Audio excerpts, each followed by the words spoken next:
Bonjour, Rémi de Vive l'Espagne. Aujourd'hui, on va parler du magret con tomate. Un plat très intéressant puisqu'il permet, une fois qu'il est terminé, de faire trois préparations différentes. Je ne vais pas vous montrer dans cette vidéo comment le préparer. Pour ça, je vous invite à aller sur le site web de Vive l'Espagne où vous trouverez la fiche recette avec les étapes les unes derrière les autres, très détaillées et avec des photos qui accompagnent les explications. Ici, on va simplement regarder, on va simplement voir comment faire les trois préparations une fois que ce plat est terminé. La première, donc ça va être le plat de résistance, quand on fait un menu, quand on mange normalement le soir ou à midi, on va pouvoir l'utiliser comme ça. La deuxième préparation va être des tapas, donc on va faire une tapas avec le magro con tomate accompagné d'autres petites tapas et vous verrez, on va faire une jolie présentation très intéressant pour utiliser lors d'un apéro ou si on a des amis qui viennent comme ça à l'improviste ou pour faire un petit repas sur le pouce. Voilà. Et la troisième va être un sandwich. Donc avec le magro con tomate, on peut faire un sandwich très intéressant, très bon, et vous verrez, c'est très facile à faire.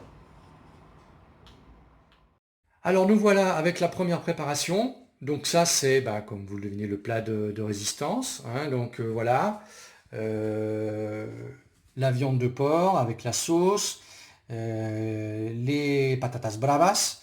Donc ça ce sont simplement des pommes de terre qui ont été coupées en cubes, un petit peu gros quoi, voilà, et qui ont été passées à l'huile d'olive, hein, comme des frites, sauf que c'est une autre forme, hein. Et puis voilà, donc un petit décor avec de la menthe, du thym, et puis voilà. Voilà. Et voici notre seconde préparation.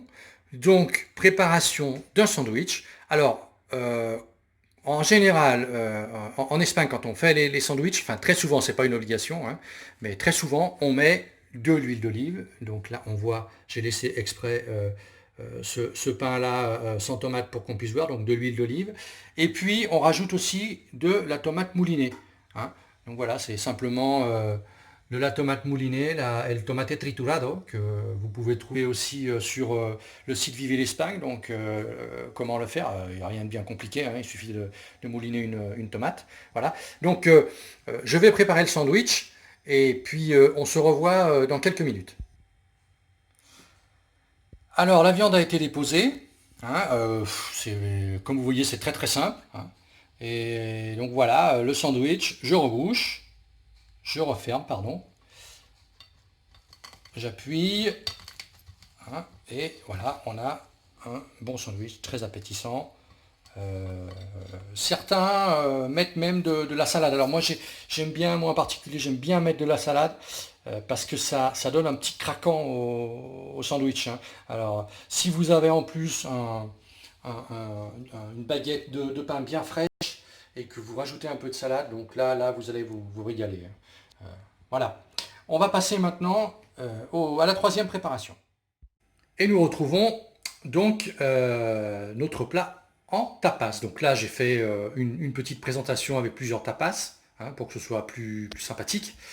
Donc voilà, on voit bien le magro en tomate, hein, c'est la tapas principale, avec son petit cure-dent pour qu'on puisse prendre les morceaux les uns après les autres, hein, voilà. Et elle est accompagnée de unos picos. Voilà, donc ça c'est un peu, on va dire que ça ressemble un peu à du pain sec, mais c'est vraiment très agréable d'avoir ça quand on mange des tapas, hein. Ça remplace le pain et ça fait vraiment une autre saveur en bouche, hein.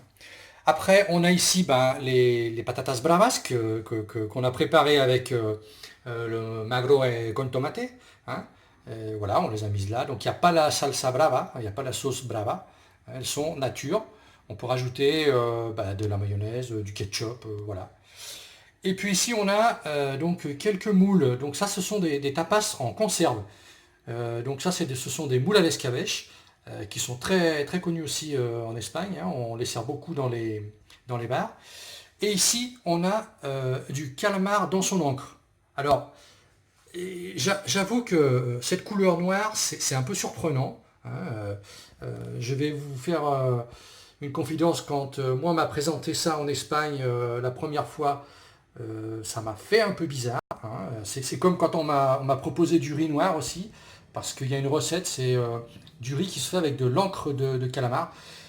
Donc c'est vrai que c'est assez surprenant, mais il faut surtout pas se laisser mener par les sentiments, parce que c'est extrêmement bon, c'est vraiment délicieux, hein. Donc si vous avez l'occasion, donc ça ce sont les calamars dans leur encre, hein, et voilà, si vous avez l'occasion aussi d'essayer un riz noir, un arroz negro, ça se dit, n'hésitez pas, hein.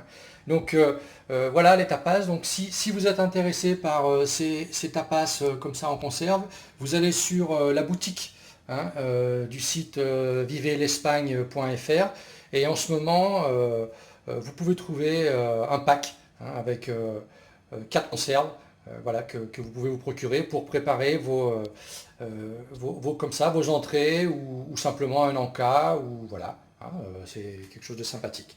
Voilà. On en termine avec le magret con tomate, hein.